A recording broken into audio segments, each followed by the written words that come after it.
The town of Red Hollow had a cruel way of remembering things. It remembered debts, it remembered insults, and it remembered scandal better than it remembered mercy. So when the whisper started, it spread like dry grass catching flame under a summer sun. Her name was Eliza Mae Whitaker, and once people had smiled when she passed the mercantile. Once she had been the schoolteacher's daughter with careful braids and hopeful eyes. But hope doesn't survive long in a town that feeds on rumor. It began with a missing payroll envelope from the ranch office owned by Caldwell and Son's Cattle Company. No one saw her take it. No proof was ever shown. But she had been there that afternoon, delivering a ledger for her late father's bookkeeping contract. By nightfall, her name was being said in doorways. By morning, it was being spit like tobacco, branded by scandal. Old Mrs. Harper had muttered loud enough for the street to hear. And just like that, it stuck. Men who once tipped their hats now stared through her. Women who once invited her for tea shut their curtains. The church pew that used to welcome her felt like splinters. No one asked her side. No one wanted truth. Red Hollow had already chosen its story, but there was one man who did not bow to the noise. He was known simply as Silas Boone. Tall, quiet, a man whose boots spoke louder than his voice. He worked the far stretch of land outside town. Not rich, not poor, just steady. People said he'd been through his own storm years ago and survived it without bending. They also said he didn't care for gossip, only for facts. The first time he saw her after the accusation, she was standing outside the general store, hands trembling, trying to pay for flour with coins she counted twice. No one would serve her. The shopkeeper pretended not to see her. Silas stepped forward without a word, set money on the counter and said, "Add it to mine." The shop went silent. It wasn't just kindness, it was defiance. And in Red Hollow, defiance came with a cost. Silas Boone had spent. The town of Red Hollow had a cruel way of remembering things. It remembered debts, it remembered insults, and it remembered scandal better than it remembered mercy. So when the whisper started, it spread like dry grass catching flame under a summer sun. Her name was Eliza Mae Whitaker, and once people had smiled when she passed the mercantile. Once she had been the schoolteacher's daughter with careful braids and hopeful eyes. But hope doesn't survive long in a town that feeds on rumor. It began with a missing payroll envelope from the ranch office owned by Caldwell and Son's Cattle Company. No one saw her take it. No proof was ever shown. But she had been there that afternoon, delivering a ledger for her late father's bookkeeping contract. By nightfall, her name was being said in doorways. By morning, it was being spit like tobacco. Branded by scandal, old Mrs. Harper had muttered, loud enough for the street to hear. And just like that, it stuck. Men who once tipped their hats now stared through her. Women who once invited her for tea shut their curtains. The church pew that used to welcome her felt like splinters. No one asked her side. No one wanted truth. Red Hollow had already chosen its story. But there was one man who did not bow to the noise. He was known simply as Silas Boone, tall, quiet, man whose boots spoke louder than his voice. He worked the far stretch of land outside town, not rich, not poor, just steady. People said he'd been through his own storm years ago and survived it without bending. They also said he didn't care for gossip, only for facts. The first time he saw her after the accusation, she was standing outside the general store, hands trembling, trying to pay for flour with coins she counted twice. No one would serve her. The shopkeeper pretended not to see her. Silas stepped forward without a word, set money on the counter and said, "Add it to mine." The shop went silent. It wasn't just kindness. It was defiance. And in Red Hollow, defiance came with a cost. Silas Boone had spent 15 years building his name, a name that meant reliability, a name ranchers trusted, a name banks respected. And in the Old West, a name was currency. Lose it and you lost everything.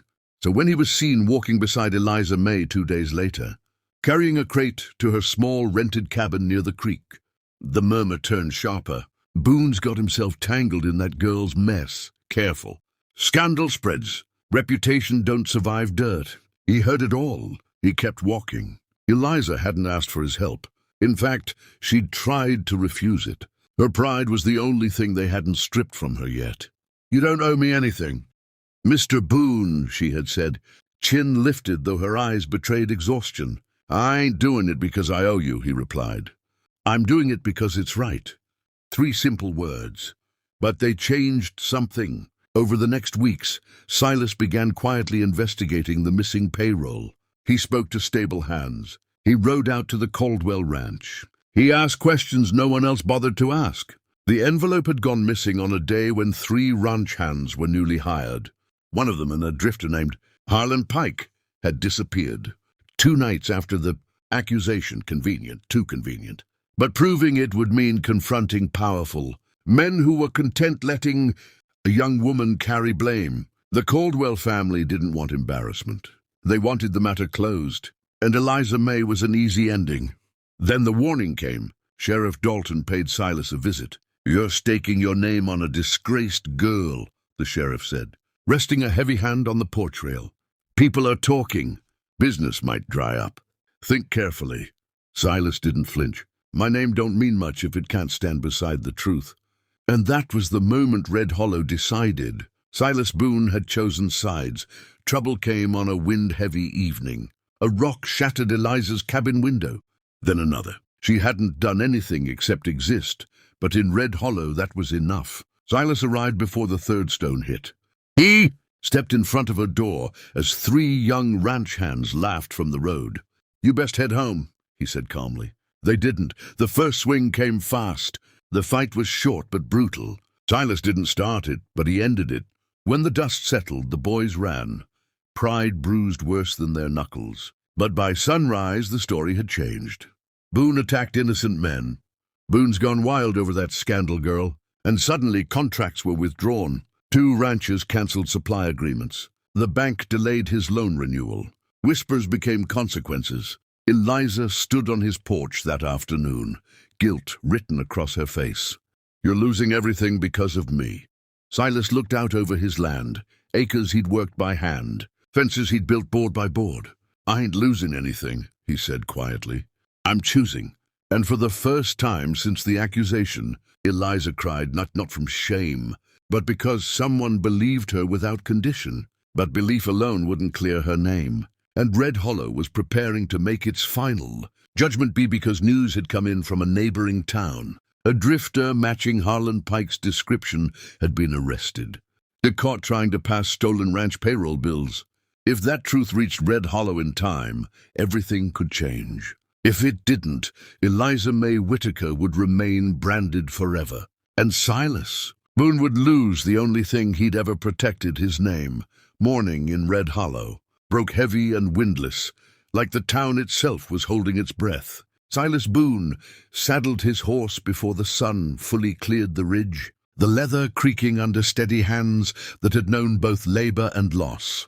He hadn't slept much. Word had come just before dawn, a telegram, delivered to the sheriff's office confirming that a drifter named Harlan Pike had been detained in Dry Creek with stolen payroll, bills stamped by Caldwell and Sons, proof, or at least the beginning of it. But proof meant nothing if it stayed in another town.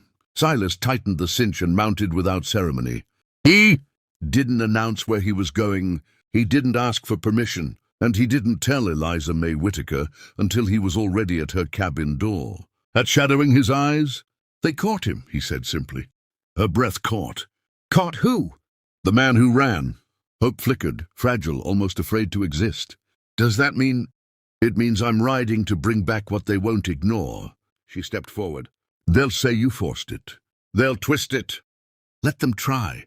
There was something different in him now. Not anger, not pride, resolve, the kind that forms when a man understands the cost and pays it anyway. As Silas rode out, eyes followed from behind curtains and hitching posts. Word spread faster than dust on a cattle drive. Boone's chasing ghosts. He's digging his own grave. Caldwell won't like this. And they were right about one thing. The Caldwell family did not like it. By midday, Silas reached Dry Creek. The jail there was smaller, meaner, less concerned with reputation and more concerned with facts. Harlan Pike sat behind iron bars, bruised and sullen. Silas didn't waste words. "You took money that wasn't yours." Pike smirked.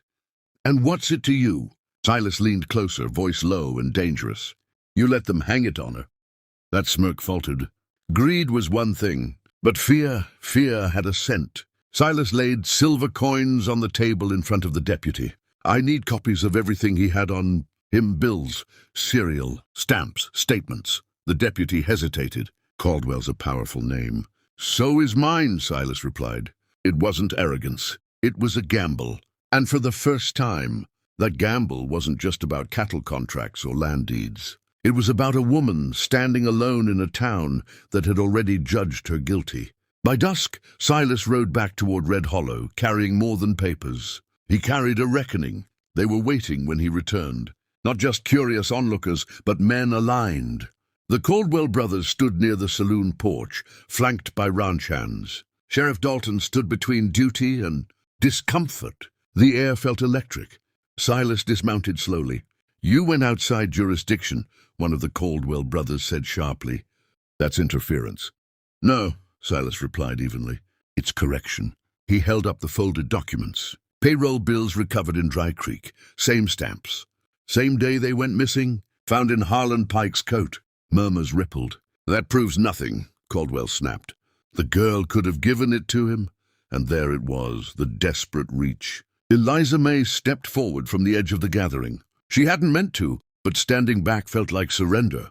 Silas saw her, and something hardened in him. "You accused her without witness," he said, voice carrying across the square. "Without search. Without proof. Because she was convenient." "You're overstepping," Caldwell warned. "Am I?" Silas turned to the crowd instead. "Tell me which of you saw her take it." Silence. "Which of you checked the new hires before calling her a thief?" More silence. Shame began creeping in, quiet but undeniable. Sheriff Dalton cleared his throat. "The arrest in Dry Creek includes confession of theft from Caldwell payroll. Statement says he acted alone." The words hit like thunder. Acted alone. The town shifted. Eyes that once burned with accusation now flickered with uncertainty. But reputation doesn't rebuild in a single sentence. Caldwell's voice dropped, cold and calculating. "Even if she didn't take the money, Boone, you've stirred enough trouble. You've cost this town peace." Silas met his stare without blinking. "Peace built on a lie ain't peace." A ranch hand stepped forward, anger boiling over. "You think you're better than us?" "No," Silas answered quietly. "I just won't be smaller." The confrontation teetered on violence. But then something unexpected happened. Mrs. Harper, the same woman who'd first muttered, "branded by scandal," stepped from the crowd. "I spoke too soon," she said, voice trembling. "We all did." It wasn't loud, but it was enough. One by one the murmurs changed. Tone, and Caldwell saw it. "Power slipping, control cracking." He pointed at Silas. "You've made an enemy today." Silas didn't look away. "I already had one." Truth did not arrive with celebration. It arrived with consequence. Within days, Silas received formal notice. Caldwell and Sons would no longer trade with him. 2 supply contracts were voided. The bank, pressured quietly, had denied renewal on his operating credit. They couldn't deny Eliza's innocence anymore. So they attacked the man who defended it. Red Hollow adjusted its story again. Now it wasn't Eliza the thief, it was Boone the troublemaker. Eliza went to his ranch at sunset, guilt once again pressing against her ribs. "They're punishing you." Silas was repairing a fence when she arrived. He didn't stop working. "They're protecting their pride." "This is my fault." That made him pause. He leaned against the post, studying her. "No," he said firmly. "This is what happens when someone refuses to bow." The wind picked up, carrying the scent of distant rain. "You cleared my name," she whispered. "Not yet," he corrected. "They admitted you didn't steal, but they haven't apologized, haven't restored what they took. And you?" she asked softly. "What did they take from you?" He looked out over his land now uncertain. Comfort. It was the first honest crack in his armor. Comfort of neutrality, comfort of easy business, comfort of being liked. He had traded all of it. For truth, for her. A storm began rolling in over the plains, dark clouds gathering fast. It mirrored something else rising in Red Hollow. Resentment. Caldwell wasn't done. Men like that never were. And that night, as thunder shook the valley, flames appeared at the edge of Silas Boone's pasture. Not wildfire, deliberate fire. A warning. Silas and Eliza rode hard to contain it, beating back sparks before they swallowed everything he owned. Rain finally fell, fierce and saving, but not before smoke scarred the sky. Standing soaked beside him, Eliza understood something fully for the first time. He hadn't just risked his name, he had risked his future. And Caldwell had just declared war. As lightning split the horizon, Silas turned toward the distant lights of town. They think fear will make me stop. His jaw tightened. It won't. The battle for her innocence had been won. But the battle for justice, for dignity, for everything they tried to burn, had only just begun. The fire in Silas Boone's pasture did more than scorch grass. It drew a line. By sunrise, Red Hollow no longer pretended neutrality. The blackened stretch of land stood as proof that this had gone beyond rumor, beyond business, beyond pride. Someone had tried to break a man for daring to defend the innocent. And everyone knew who had the most to lose. Silas didn't accuse publicly. He didn't ride into town waving blame. He rebuilt fence posts in silence, hands blistered but steady. Eliza Mae Whitaker worked beside him without being asked. Skirts tied back, hair loose in the wind. They said little, but something unspoken bound them now. By afternoon, Sheriff Dalton arrived. "This has gone too far," the sheriff muttered, studying the charred ground. "Caldwell denies involvement." Silas gave a faint, humorless smile. "Of course he does. There won't be proof." "It doesn't need to be," Silas replied quietly. "Everyone already knows." The sheriff shifted uncomfortably. "You could still leave town. Sell what you can. Start fresh somewhere else." Silas stood tall, gaze fixed toward Red Hollow. "And let them believe this is how power works." His voice was calm but immovable. "I won't teach this town that lesson." That evening, Caldwell made his move. A public meeting was called in the town square, framed as a discussion of community, order. But everyone understood its purpose. It was meant to isolate Silas, to show that stirring conflict had consequences. Lanterns flickered as townsfolk gathered. The Caldwell brothers stood confidently at the front, polished boots and polished lies. Caldwell raised his voice. "Red Hollow. None of them were truly safe." Sheriff Dalton's voice turned formal. "Pending full investigation, Caldwell and Sons operations are suspended." It wasn't an arrest.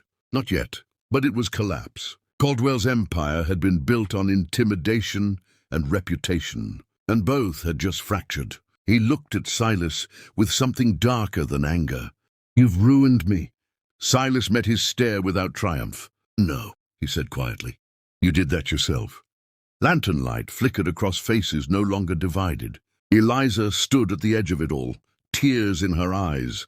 But this time not from humiliation, from restoration. Her name had been returned. But more than that, her dignity had been defended in the open, and the town had witnessed it. Weeks passed.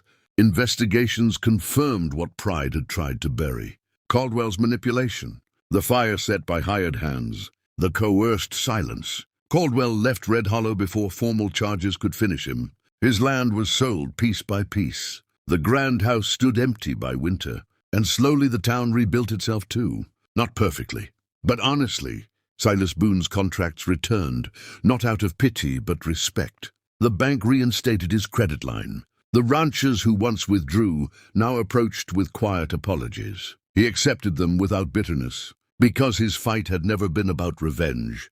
It had been about right. One evening, as the sky burned gold over the plains, Eliza stood beside him at the fence line, the same stretch once blackened by flame. "It's growing back," she said softly, nodding toward fresh green shoots pushing through ash. "Grass always does," Silas replied. She turned to him then, vulnerability in her expression. "You risked everything." He looked at her, and for once there was no guarded distance. "A name," he said slowly, "ain't worth much if it can't stand for something." Emotion filled her eyes. "Why me?" The question carried more than gratitude. It carried wonder. Silas took a breath. "Because I saw how they looked at you," he answered. "Like you were already lost." He stepped closer. "And I knew you weren't." The wind softened around them. Red Hollow wasn't perfect. It never would be. But it had learned something lasting, that silence protects wrong, that courage costs, and that sometimes one man standing firm can change the direction of an entire town. Months later, when spring settled fully across the valley, a small ceremony took place under open sky. No scandal, no whispers, only witnesses Eliza Mae Whitaker walked forward with steady steps, not branded by shame, but strengthened by survival. And beside her stood Silas Boone, not as a savior, not as a hero seeking praise, but as a man who chose truth over comfort. As vows were spoken, Sheriff Dalton cleared his throat quietly and said to the gathered crowd, "Red Hollow won't remember the scandal." He looked toward Silas. "It will remember the stand." And that became the real legacy. Not the fire, not the accusation, not even the victory, but the lesson carved into the heart of the town. A good name isn't protected by silence. It's proven by sacrifice. And sometimes, the bravest thing a man can risk is his own reputation.